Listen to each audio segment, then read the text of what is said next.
भारत में राष्ट्रीय हरित न्यायाधिकरण की स्थापना कब की गई? 2012, 14, 2010, 2008। विकल्प यहाँ पे आपका सही हो जाता है सी 2010। राष्ट्रीय हरित न्यायाधिकरण 2010 को 2 जून 2010 को राष्ट्रपति ने स्वीकृति दी थी। यह न्यायाधिकरण वायु और जल प्रदूषण, पर्यावरण प्रदूषण और वन संरक्षण अधिनियम, जैव विविधता, इन सबसे जुड़े सभी पर्यावरणीय मामलों का निपटारा करता है। ये क्वेश्चन पूछा जाता है कि इसका काम क्या है। अभी जो मैंने बताया वही है। अगले क्वेश्चन पे चलते हैं। जितने पॉइंट हम बताते हैं आप लोग नोट करते चलिए, अपने दिमाग में ज़्यादा टफ लगे तो अपने नोट्स में। एनसीईआरटी की किस पत्रिका द्वारा पर्यावरण शिक्षा का प्रचार प्रसार किया गया?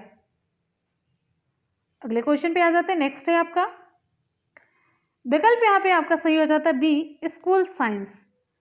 एनसीईआरटी की स्कूल साइंस पत्रिका द्वारा पर्यावरण शिक्षा का प्रचार प्रसार किया गया।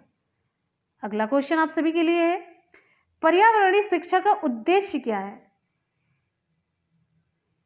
विकल्प यहाँ पे कौन सा सही होगा?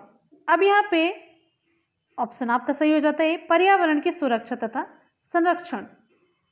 पर्यावरण शिक्षा का मुख्य उद्देश्य है कि छात्रों को पर्यावरण के प्रति जागरूक किया जाए ताकि वे पर्यावरण की सुरक्षा और उसके संरक्षण के प्रति जागरूक हो सकें और स्वयं को उससे जोड़ सकें। अगले क्वेश्चन पे आ जाते हैं। नेक्स्ट है, राष्ट्रीय साक्षरता मिशन की शुरुआत निम्नलिखित में से किस राज्य से की गई? राष्ट्रीय साक्षरता मिशन की शुरुआत निम्नलिखित में से किस राज्य से की गई? इंपॉर्टेंट क्वेश्चन है। विकल्प यहाँ पे आपका है गोवा, बिहार, केरल, महाराष्ट्र। ऑप्शन यहाँ पे आपका सही हो जाता है सी, केरल से। राष्ट्रीय साक्षरता मिशन भारत सरकार ने निरक्षरता को दूर करने के लिए शुरू किया और इसकी स्थापना कब हुई? 5 मई 1988 को 5 मई 1988 को राष्ट्रीय साक्षरता मिशन की स्थापना की गई और इसका प्रारंभ 1990 में केरल में किया गया और अब इसे उन राज्यों में चलाया जा रहा है जहां साक्षरता की प्रतिशत दर बहुत कम है, जैसे बिहार हो गया, राजस्थान हो गया। निम्नलिखित में से किस अधिनियम ने केंद्र में द्वैध शासन प्रणाली को स्थापित किया? इंपॉर्टेंट क्वेश्चन है। विकल्प यहाँ पे आपका कौन सा सही होगा? ऑप्शन सही हो जाता है आपका बी, भारत शासन अधिनियम 1919। अगला क्वेश्चन है आप सभी की स्क्रीन पे, भारत की संविधान सभा किसके अनुसार गठित की गई? इंपॉर्टेंट क्वेश्चन है। भारत की संविधान सभा किसके अनुसार गठित की गई? साइमन आयोग का प्रस्ताव, क्रिप्स प्रस्ताव, माउंटबेटन योजना, कैबिनेट मिशन योजना। ऑप्शन यहाँ पे आपका सही हो जाता है डी, कैबिनेट मिशन योजना। अगला क्वेश्चन है, संविधान सभा का पहला सत्र हुआ था कब हुआ था? संविधान सभा का पहला सत्र कब हुआ था? ऑप्शन यहाँ पे आपका सही हो जाता है सी, 9 दिसंबर 1946 को, 1946, 9 दिसंबर 1946 को। ध्यान दीजिएगा। अगले क्वेश्चन पे आ जाते हैं। अगला क्वेश्चन आप सभी के लिए, संविधान सभा के अस्थायी अध्यक्ष कौन थे? संविधान सभा के अस्थायी अध्यक्ष कौन थे? आपको अस्थायी अध्यक्ष बताना है। B R Ambedkar, doctor Rajendra Prasad, Sachchidananda Sinha, Jawaharlal Nehru. बहुत ही बढ़िया, फास्ट रिप्लाई कीजिए, जल्दी जल्दी से आप सभी को रिप्लाई करना। विकल्प यहाँ पे आपका सही हो जाता है सी, सच्चिदानंद सिन्हा, अस्थायी अध्यक्ष पूछा जा रहा है। अगले क्वेश्चन पे आते हैं। नेक्स्ट हमारा क्वेश्चन है, भारत का संविधान लागू हुआ था, कब लागू हुआ था? भारत का संविधान कब लागू हुआ था? विकल्प यहाँ पे आपका सही हो जाता है 26 नवंबर 1950 को। ध्यान दीजिएगा, सारे क्वेश्चन बहुत ही बढ़िया और इंपॉर्टेंट क्वेश्चन है, एग्जाम में आने वाले रिपीटेड क्वेश्चन। नेक्स्ट हमारा क्वेश्चन है, संविधान को 26 जनवरी के दिन लागू करने का निर्णय इसलिए लिया गया क्योंकि? ऑप्शन यहाँ पे आपका कौन सा सही होगा? आपको 2 से 4 सेकंड का टाइम देंगे, जल्दी से आप लोग ऑप्शन चूज करिए। बहुत ही बढ़िया रिप्लाई, आप सभी लोग बहुत ही बढ़िया परफॉर्म कर रहे हैं। अच्छा चलिए, ऑप्शन यहाँ पे आपका सही हो जाता है, कांग्रेस ने इस तिथि को 1930 में स्वतंत्रता दिवस के रूप में मनाया था। कांग्रेस ने इस तिथि को 1930 में स्वतंत्रता दिवस के रूप में मनाया था, इसी वजह से संविधान को 26 जनवरी के दिन लागू करने का निर्णय लिया गया। नेक्स्ट हमारा क्वेश्चन है, भारतीय संविधान सभा में महिला सदस्यों की कुल संख्या कितनी थी? भारतीय संविधान सभा में महिला सदस्यों की कुल संख्या कितनी थी? विकल्प यहाँ पे आपका सही हो जाता है डी 15। नेक्स्ट हमारा क्वेश्चन है, भारत एक धर्मनिरपेक्ष राज्य है, इसका मतलब है कि भारतीय राज्य, ऑप्शन आपका कौन सा सही होगा? देखिए 4 विकल्प आप सभी के सामने, जल्दी से आप लोग ऑप्शन चूज करिए। विकल्प यहाँ पे आपका सही हो जाता है डी, किसी निश्चित धर्म का समर्थन नहीं करता है। धर्मनिरपेक्ष का मतलब है कि भारत किसी निश्चित धर्म का समर्थन नहीं करता है, सभी धर्मों का वो सम्मान करता है। नेक्स्ट है, गणतंत्र होता है, ऑप्शन आपका कौन सा सही होगा? ऑप्शन सही हो जाता है आपका डी, राज्य जहां पर अध्यक्ष वंशानुगत ना हो, जहां पे राज्य वंशानुगत ना हो, ये हो गए तो उनकी अगली पीढ़ी अगली पीढ़ी ऐसा कुछ ना हो वहां पे। ठीक, अगले क्वेश्चन पे चलते हैं। नेक्स्ट है आपका, भारतीय संविधान में समवर्ती सूची किस संविधान से ली गई? समवर्ती सूची किस संविधान से ली गई आपको बताना है। USA, Canada, Germany, Australia. Option यहाँ पे आपका सही हो जाता है डी, ऑस्ट्रेलिया। अगले क्वेश्चन पे आ जाते हैं। नेक्स्ट आपका क्वेश्चन है, निम्नलिखित में से कौन सा शब्द भारत के संविधान की उद्देशिका में नहीं है? निम्नलिखित में से कौन सा शब्द ऐसा है जो भारत के संविधान की उद्देशिका में नहीं है? समाजवादी, पंथ निरपेक्ष, प्रभुत्व संपन्न, लोक कल्याण। ऑप्शन आपका सही हो जाता है डी, लोक कल्याण शब्द भारत के संविधान की उद्देशिका में नहीं है। नेक्स्ट है आपका क्वेश्चन, भारतीय संविधान की उद्देशिका में परिवर्तन किस संशोधन अधिनियम में किया गया था? कौन सा संशोधन अधिनियम था जिससे कि भारत के संविधान उद्देशिका में परिवर्तन हुआ? विकल्प यहाँ पे आपका सही हो जाता है सी, इंपॉर्टेंट क्वेश्चन है, 42वां संशोधन अधिनियम 1976। इंपॉर्टेंट क्वेश्चन है, ध्यान दीजिएगा। नेक्स्ट क्वेश्चन पे आते हैं, प्रस्तावना का वह प्रावधान जो सभी वयस्क नागरिकों को मतदान का अधिकार प्रदान करता है क्या कहलाता है? प्रस्तावना का कौन सा वो प्रावधान है? विकल्प यहां पे आपका सही हो जाएगा बी, प्रजातंत्र, प्रजा का तंत्र, जिससे नागरिकों को मतदान देने का अधिकार प्राप्त होता है। अगला क्वेश्चन आप सभी के लिए, भारतीय राजनीतिक व्यवस्था में इनमें से कौन सर्वोच्च है? सर्वोच्च की बात हो रही है, सर्वोच्च न्यायालय, संविधान, संसद, धर्म।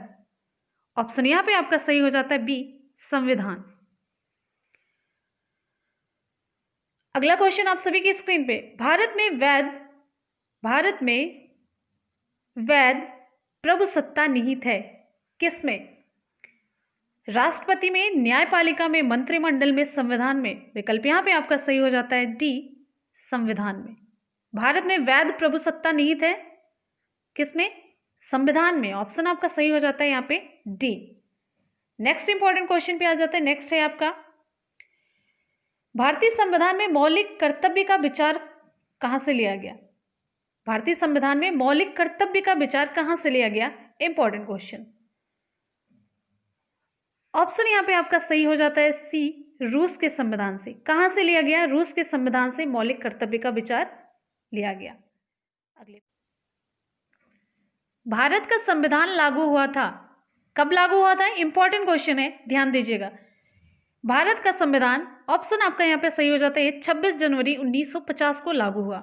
ऑप्शन आपका यहाँ पे ए सही हो जाएगा, 26 जनवरी 1950। ध्यान दीजिएगा। अगले क्वेश्चन पे चलते हैं।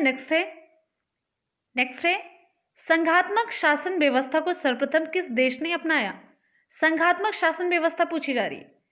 अमेरिका, रूस, कनाडा, नाइजीरिया। विकल्प यहाँ पे आपका सही हो जाता है सी, कनाडा। अगला क्वेश्चन है, भारत की संसदीय प्रणाली प्रभावित है किससे? भारत की संसदीय प्रणाली किससे प्रभावित है? ऑप्शन यहां पे आपका सही हो जाता है ए, इंग्लैंड से। भारत की संसदीय प्रणाली इंग्लैंड से प्रभावित है। अगले क्वेश्चन पे चलते हैं। नेक्स्ट है आपका, ये क्वेश्चन ध्यान दीजिएगा, पंचायती राज से ये क्वेश्चन खूब पूछा जाता है। संविधान के किस भाग में, मेनली पंचायती राज से 2 ही 3 क्वेश्चन पूछा जाता है। संविधान के किस भाग में पंचायती राज व्यवस्था संबंधी प्रावधान दिए गए हैं? तो आपको याद रखना है भाग 9। ऑप्शन आपका यहाँ पे सही हो जाता है ए, भाग 9।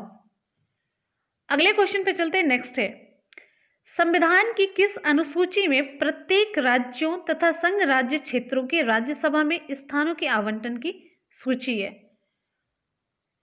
ऑप्शन प्रथम अनुसूची, द्वितीय, तृतीय, चतुर्थ। ऑप्शन यहां पे आपका सही हो जाएगा डी, चतुर्थ अनुसूची में।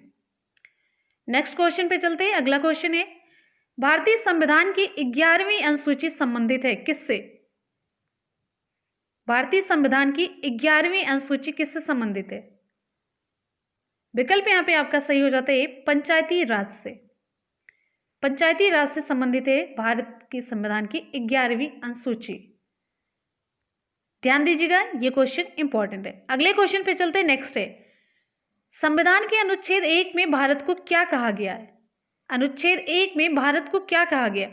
परिसंघ, महासंघ, परिसंघ प्रबल एकात्मक आधार के साथ, या राज्यों का संघ। ऑप्शन यहां पे आपका सही हो जाता है डी,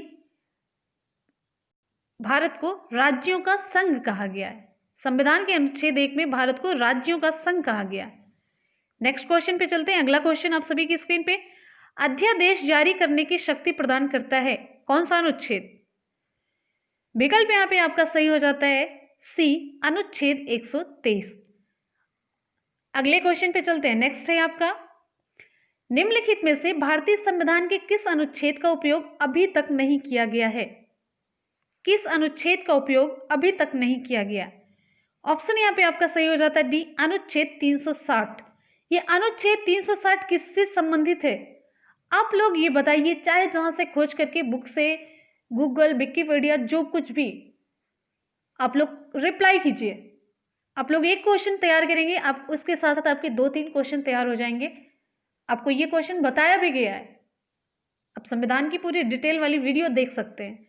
अगले क्वेश्चन पे चलते हैं। नेक्स्ट है, आंध्र प्रदेश एक भाषाई राज्य के रूप में गठित किया गया। कब गठित किया गया?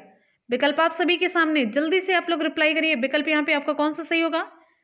आंध्र प्रदेश एक भाषाई राज्य के रूप में कब गठित किया गया? विकल्प यहाँ पे आपका सही हो जाता है बी, 1953 में, भाषाई राज्य के रूप में।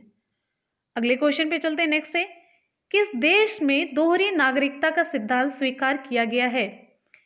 किस देश में? ऑप्शन यहां पे आपका सही हो जाता है डी, संयुक्त राज्य अमेरिका में। अगला क्वेश्चन है, नागरिकता प्राप्त करने के लिए शर्तें निर्धारित करने वाला सक्षम निकाय कौन सा है? चुनाव आयोग, राष्ट्रपति, संसद और विधानसभाएं। ऑप्शन यहां पे आपका सही हो जाता है सी, संसद।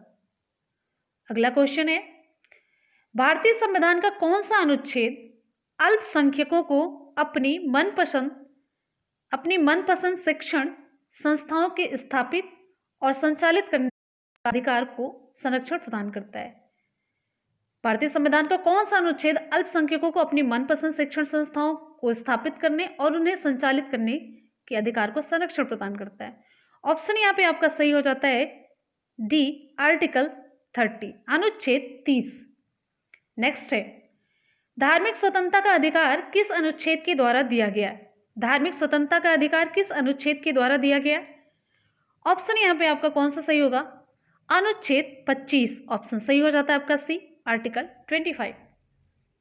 नेक्स्ट है, भारतीय संविधान के किस अनुच्छेद में संवैधानिक उपचारों का अधिकार दिया गया है? विकल्प आपको चूज करना है। यहां पे विकल्प यहां पे आपका सही हो जाता है सी, अनुच्छेद 32, आर्टिकल 32। अगले क्वेश्चन पे आते हैं। नेक्स्ट है आपका, निम्नलिखित मौलिक अधिकारों में से किसे डॉक्टर वी.आर. अंबेडकर ने संविधान का हृदय एवं आत्मा की संज्ञा दी? इंपॉर्टेंट क्वेश्चन है। ऑप्शन कौन सा सही होगा आपका? ऑप्शन यहां पे आपका सही हो जाता है बी, संवैधानिक उपचारों का अधिकार। संवैधानिक उपचारों का अधिकार, इसे अंबेडकर साहब ने संविधान का हृदय और आत्मा कहा। अगले क्वेश्चन पे चलते हैं। नेक्स्ट है, संवैधानिक उपचारों का अधिकार किन परिस्थितियों में निलंबित हो जाता है? ऑप्शन चूज करिए आप लोग। बहुत ही बढ़िया बढ़िया सारे क्वेश्चन है, तो जितने भी स्टूडेंट अभी वीडियो को देख रहे हैं, लाइव हैं, 100% ऑनेस्टी के साथ जितने भी लोग देख रहे हैं, आप लोग जल्दी जल्दी से वीडियो को लाइक और एक शेयर जरूर कीजिए अपने दोस्तों में, रिलेटिव्स में, जो भी पढ़ने वाले स्टूडेंट हैं, जिससे कि सभी तक ये वीडियो पहुंचे और आपके लाइक से हमें एनर्जी मिलती, पावर बूस्टर की तरह काम करता है। तो चलिए विकल्प पे आ जाइए। विकल्प यहाँ पे आपका सही हो जाता है, किन परिस्थितियों में निलंबित हो जाता है। विकल्प यहाँ पे आपका सही हो जाता है डी, उपर्युक्त सभी परिस्थितियों में। सभी परिस्थितियां कौन सी है? आपात स्थिति की घोषणा के दौरान, सेना सदस्यों के संबंध में, जब सैनिक विधि लागू हो, सभी कंडीशंस में ये संवैधानिक उपचारों का अधिकार निलंबित हो जाता है। अगले क्वेश्चन पे चलते हैं। नेक्स्ट है, निम्नलिखित में से कौन सा अधिकार भारतीय संविधान के अनुच्छेद 32 के अंतर्गत प्रवर्तित किए जा सकते हैं? ऑप्शन आपका कौन सा सही होगा? यहाँ पे सही हो जाता है बी, मौलिक अधिकार। नेक्स्ट क्वेश्चन पे आते हैं। आपका अगला क्वेश्चन है, मौलिक अधिकारों को लागू करने के लिए निम्नोक्त में से किस न्यायालय द्वारा, मौलिक अधिकारों को लागू करने के लिए निम्न में से किसी न्यायालय द्वारा जारी किया जा सकता है? क्या ऑप्शन यहां पे आपका सही हो जाता है सी, रिट, समादेश। अगला क्वेश्चन है आपके लिए, व्यक्तिगत स्वतंत्रता के लिए निम्न में से कौन सी रिट याचिका दायर की जा सकती है? व्यक्तिगत स्वतंत्रता के लिए पूछा जा रहा है, व्यक्तिगत स्वतंत्रता के लिए निम्नलिखित में से कौन सी रिट याचिका दायर की जा सकती है? विकल्प यहां पे आपका सही हो जाता है सी, बंदी प्रत्यक्षीकरण। नेक्स्ट है आपका, कौन व्यक्तिगत स्वतंत्रता से संबंधित है? व्यक्तिगत स्वतंत्रता से संबंधित ऑप्शन आपको चूज करना है, तो ऑप्शन यहां पे आपका सही हो जाता है बंदी प्रत्यक्षीकरण। अगला क्वेश्चन है, मौलिक अधिकार में कौन सी बात की स्वतंत्रता नहीं है? मौलिक अधिकार में कौन सी बात की स्वतंत्रता नहीं है? ऑप्शन यहां पे आपका सही हो जाता है हड़ताल करने की आजादी, विचार व्यक्त करने की आजादी है, शांतिपूर्वक प्रदर्शन करने की आजादी है, धरना देने की आजादी है, हड़ताल करने की आजादी नहीं है। नेक्स्ट आपका क्वेश्चन है, किस वाद ने संसद को मौलिक अधिकारों में संशोधन का अधिकार दिया? ऑप्शन यहां पे आपका कौन सा सही होगा? ए सही हो जाता है केशवानंद भारती वाद। अगला क्वेश्चन आप सभी के लिए, किसी न्यायालय अथवा न्यायाधिकरण के आदेश को रद्द करने के लिए निम्नलिखित में से कौन सी रिट जारी की जाती है? विकल्प यहां पे आपका सही हो जाता है डी, उत्प्रेषण। उत्प्रेषण। अगले क्वेश्चन पे आ जाते हैं। नेक्स्ट है, निम्नलिखित में से कौन सा मूल अधिकार विदेशी नागरिकों को प्राप्त नहीं है? ऑप्शन यहां पे आपका कौन सा सही होगा? बी सही हो जाएगा, अभिव्यक्ति की स्वतंत्रता का अधिकार। ऑप्शन आपका यहां पे सही हो जाएगा बी, अभिव्यक्ति की स्वतंत्रता का अधिकार। नेक्स्ट है, 6 वर्ष की आयु से 14 वर्ष की आयु के बीच के सभी बच्चों को शिक्षा का अधिकार कौन सा अधिकार है? राज्य के नीति निर्देशक सिद्धांतों में सम्मिलित है ये, या मूल अधिकार है, या सांविधिक अधिकार है, या कोई नहीं? विकल्प आपका यहाँ पे सही हो जाएगा ये मूल अधिकार है, ये बच्चों का मूल अधिकार है। अगले क्वेश्चन पे चलते हैं। नेक्स्ट है, संविधान के अंतर्गत बंदी प्रत्यक्षीकरण समादेश जारी करने का अधिकार किसमें निहित है? ऑप्शन यहाँ पे आपका सही हो जाएगा सी, उच्च तथा उच्चतम न्यायालय दोनों को। अगले क्वेश्चन पे चलते हैं। नेक्स्ट है, निम्नलिखित में से कौन सा मूल अधिकार नहीं है? आपको बताना है निम्नलिखित में से कौन सा मूल अधिकार नहीं है। विकल्प यहां पे आपका सही हो जाता है बी, संपत्ति का अधिकार। ऑप्शन आपका यहां पे सही हो जाएगा बी, संपत्ति का अधिकार। अगला आपका क्वेश्चन है, कौन मूल अधिकारों के अंतर्गत नहीं आता है? तो यहां पे आपका ऑप्शन सही हो जाएगा सी, संपत्ति का अधिकार। नेक्स्ट है, भारत के संविधान के तहत निम्नलिखित में से कौन एक मौलिक अधिकार नहीं है? आपको यहां पे बताना है, ध्यान दीजिएगा, यहां पे विकल्प चेंज है। ऑप्शन यहां पे आपका सही हो जाता है डी, शोषण के विरुद्ध अधिकार, ये मौलिक अधिकार में नहीं आता। अगला आपका क्वेश्चन है, संपत्ति के मौलिक अधिकार को कब समाप्त किया गया? संपत्ति के मौलिक अधिकार को कब समाप्त किया गया? विकल्प यहाँ पे आपका कौन सा सही होगा? ए सही होगा। 1978 में संविधान के 44वें संशोधन द्वारा 44वें संशोधन के द्वारा 1978 में संपत्ति के मौलिक अधिकार को समाप्त कर दिया गया। फिर ये किस अधिकार में रखा गया? विधिक अधिकार में रखा गया। अगला क्वेश्चन आप सभी की स्क्रीन पे, संपत्ति का अधिकार है कैसा? मौलिक, नैसर्गिक, संवैधानिक, कानूनी। ऑप्शन यहां पे आपका सही हो जाता है डी, ये कानूनी अधिकार है। नेक्स्ट हमारा क्वेश्चन है, 44वें संविधान संशोधन विधेयक द्वारा किस मौलिक अधिकार को सामान्य वैधानिक अधिकार बना दिया गया? वैधानिक अधिकार अभी मैंने आपको बताया। विकल्प यहां पे आपका कौन सा सही होगा? सी सही होगा, संपत्ति का अधिकार। क्वेश्चन को समझने की जरूरत होती है। अगर आप पॉइंट जानते रहेंगे तो क्वेश्चन कैसे भी पूछा जाएगा उसके बारे में अगर आपको जानकारी है तो आप लोग जरूर रिप्लाई कर पाएंगे। संपत्ति के मूल अधिकार को किस संवैधानिक संशोधन अधिनियम द्वारा समाप्त किया गया? अभी मैंने आपको बताया 42वें, 44वें, 45वें, 52वें। विकल्प यहाँ पे आपका सही हो जाता है बी, 44वें संवैधानिक संशोधन अधिनियम द्वारा समाप्त किया गया। अगले क्वेश्चन पे चलते, नेक्स्ट है, निम्नलिखित में से कौन सा मौलिक अधिकार नहीं है? निम्नलिखित में कौन सा मौलिक अधिकार नहीं है? ऑप्शन यहाँ पे सही हो जाएगा आपका बी, संपत्ति का अधिकार। देखिए अलग अलग सारे क्वेश्चन यहाँ पे दिए गए हैं लेकिन जो हमें सही है वो सही है, चाहे जितने भी बड़े आंसर क्यों ना दिए गए हो। अगले क्वेश्चन पे चलते हैं। आप लोगों को क्लियर हो इसीलिए सारे तरीके के क्वेश्चन यहाँ पे ले लिए गए, हमने सारे क्वेश्चन इसीलिए ले लिए हैं, ठीक है। जैसे कि आपको कभी कोई कन्फ्यूजन ना हो, विकल्प कैसा भी हो, क्वेश्चन कैसा भी हो, उत्तर जब आपका जो पॉइंट सही वही देना है, ठीक। अगले क्वेश्चन पे चलते हैं, नेक्स्ट है